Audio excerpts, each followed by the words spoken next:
Hello students, today I will discuss in 2 minutes three most important things in mathematics. First, inequality.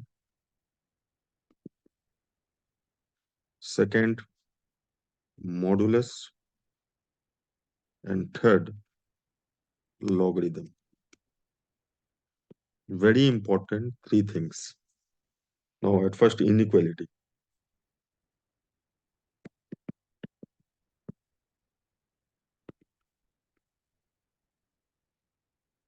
What is the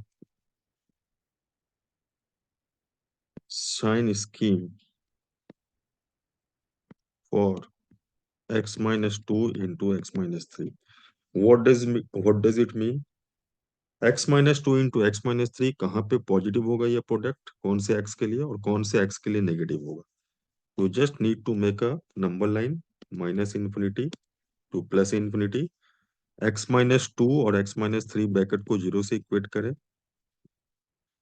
X equal to 2 और x equal to 3.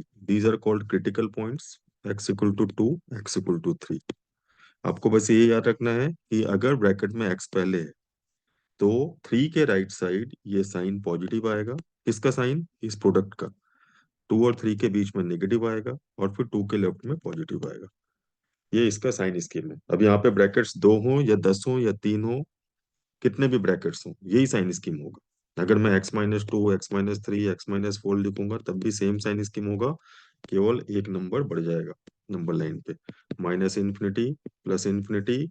अभी मैं x equal to 2, 3, 4 ऐसा लिखूंगा तो यहाँ पे positive, right में positive, बीच में नेगेटिव, फिर पॉजिटिव, फिर नेगेटिव. तो अगर आपको कोई पूछे कि x minus 2 into x minus three किधर पॉजिटिव होता है तो x minus 2 into x minus three greater than 0 if x belongs to minus infinity to 2 union. दो सेट को ऐड करने के लिए यूनियन 3 टू इंफिनिटी, हमने इन दोनों पार्ट को ऐड कर दिया. This part and this part we have added. x minus 2 into x minus three अगर आपसे कोई पूछे कि नेगेटिव कब होगा तो जैसे ये हमने पॉजिटिव का ये दोनों पार्ट देखा, अभी नेगेटिव का ये बीच वाला पार्ट होगा तो x belongs to 2 to 3. Same way आप इसके लिए लिख सकते हैं. ये तीन ब्रैकेट का जो मल्टीप्लीकेशन है, सेम रूल, सबसे राइट में पॉजिटिव फिर ऑल्टरनेट नेगेटिव पॉजिटिव नेगेटिव ऐसा. Next, modulus.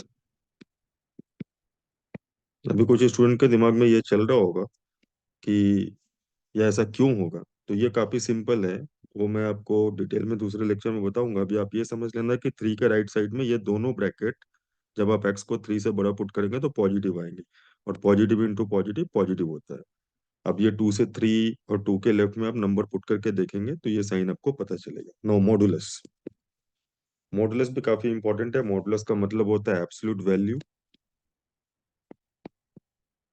बट ये एब्सोल्यूट वैल्यू भी बच्चों को समझ में नहीं आता क्या मतलब हुआ एब्सोल्यूट वैल्यू का. तो इसका मतलब ये हुआ कि जीरो और पॉजिटिव मैग्नीट्यूड लेना है बस. मैग्नीट्यूड मतलब अगर नेगेटिव माइनस 3 भी है तो उसका मॉड हो जाता है 3, मतलब उसका मैग्नीट्यूड. ठीक है, तो अभी मॉडुलस का मतलब अभी हम जनरल वेरिएबल एक्स में देखेंगे कि अगर मैंने मॉड एक्स लिखा है तो मैं उसको कब एक्स लिखूंगा और कब माइनस एक्स लिखूंगा. अब इसकी नौबत ही क्यों आई माइनस एक्स की? बिल्कुल आएगी. अगर एक्स पॉजिटिव है तो मॉड एक्स को आप एक्स से इक्वेट करेंगे ना. जब मॉड 3 लिखेंगे तो मॉड 3 तो 3 ही होगा ना. तो इसका मतलब है कि यही वाला एक्स बाहर आकर आंसर आ जाएगा ना, क्योंकि मैग्नीट्यूड वही है, एक्स पॉजिटिव है तो. लेकिन अगर एक्स नेगेटिव है और आपने इसको एक्स लिखा तो ये रॉन्ग हो जाएगा. क्यों रॉन्ग हो जाएगा? क्योंकि आप मॉड ऑफ माइनस 3 को माइनस 3 लिखेंगे तो मॉड का डेफिनेशन फुलफिल नहीं करेगा. मॉड का डेफिनेशन है उसको पॉजिटिव चाहिए या जीरो. तो आपको माइनस से मल्टीप्लाई करना पड़ेगा ताकि माइनस इंटू माइनस, मान लो माइनस 3 है तो दो माइनस होकर क्या हो जाएगा? प्लस 3. तो ये जो मैं mod of minus three three लिख रहा हूँ, actually mod of minus three in actual practice minus of minus 3 है जो कि 3 बन जाता है. तो ये आपको काफी इंपॉर्टेंट कॉन्सेप्ट है. मॉड एक्स को हम एक्स लिखते हैं जब एक्स पॉजिटिव है, मॉड एक्स को माइनस एक्स लिखते हैं जब एक्स नेगेटिव है. हाँ, जीरो के लिए आप इधर इक्वल करो या इधर इक्वल करो, कोई फर्क नहीं होता है क्योंकि प्लस जीरो माइनस जीरो एक ही बात है. No logarithm. What is the use of log?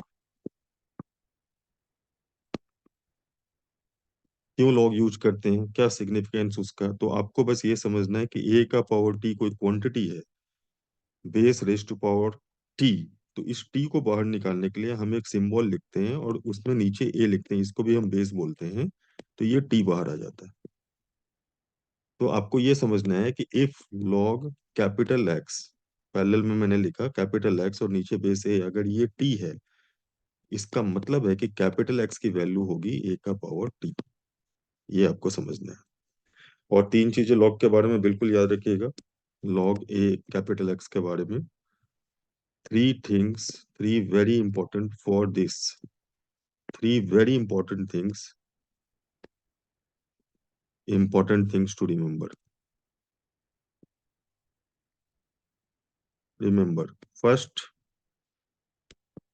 Base हमेशा पॉजिटिव होगा। सेकंड, कैपिटल एक्स भी पॉजिटिव होगा। एंड थर्ड, बेस कभी भी वन नहीं होगा। हाँ, ये आपके दिमाग में चल रहा होगा बेस पॉजिटिव क्यों होगा हमेशा, इसलिए क्योंकि हम कभी भी -2 का पावर हाफ, -3 का पावर 1/4 इस टाइप की क्वांटिटी नहीं लिख सकते, क्योंकि अंडर रूट -2 अनडिफाइंड है। फिर ये अंडर रूट -3, ये भी अनडिफाइंड होगा। तो आपको समझना है कि बेस पॉजिटिव होगा, और बेस पॉजिटिव है तो कैपिटल एक्स भी पॉजिटिव होगा, क्योंकि कैपिटल एक्स का है, ए का पावर टी है। तो बेस पॉजिटिव है तो टी कुछ भी रखो, आपको पता है 2 का पावर -3 भी रखोगे तो नीचे आकर पॉजिटिव हो जाएगा। तो कैपिटल एक्स भी पॉजिटिव। और बेस वन इसलिए नहीं होगा क्योंकि बेस वन होने से आप टी को कुछ भी रखेंगे तो 1 का पावर 2, 1 का पावर 3 सभी इक्वल हो जाएंगे। तो ये कोई मतलब नहीं हुआ लॉग में कि हम ऐसा लिखे लॉग वन, 1 का पावर 2, तो कभी 2 आएगा आंसर, 1 का पावर 3 तो 3, ये पॉसिबल नहीं है। क्योंकि आप लिख क्या रहे हैं, आप इवेंचुअली तो वही लिख रहे हैं ना, log 1 base 1। तो ये पॉसिबल नहीं, बेस वन नहीं हो सकता। तो ये तीन चीजें आपको बिल्कुल याद रखनी है कि बेस हमेशा पॉजिटिव होगा, सेकंड, एक्स भी पॉजिटिव होगा, और बेस कभी भी वन नहीं होगा। अभी ये जो तीन चीजें मैंने आपको बताया, इनइक्वलिटी, मॉडुलस और लॉग का बेसिक डेफिनेशन, ये आपको इनफाइनाइट टाइम्स यूज करना है मैथमेटिक्स में क्वेश्चन सॉल्व करते समय। So I hope you will understand the importance of these three things. So please revise it, और जितनी बार आप इसको समझना चाहें समझ सकते हैं, ये आपको फायदा ही करेगा। Thank you.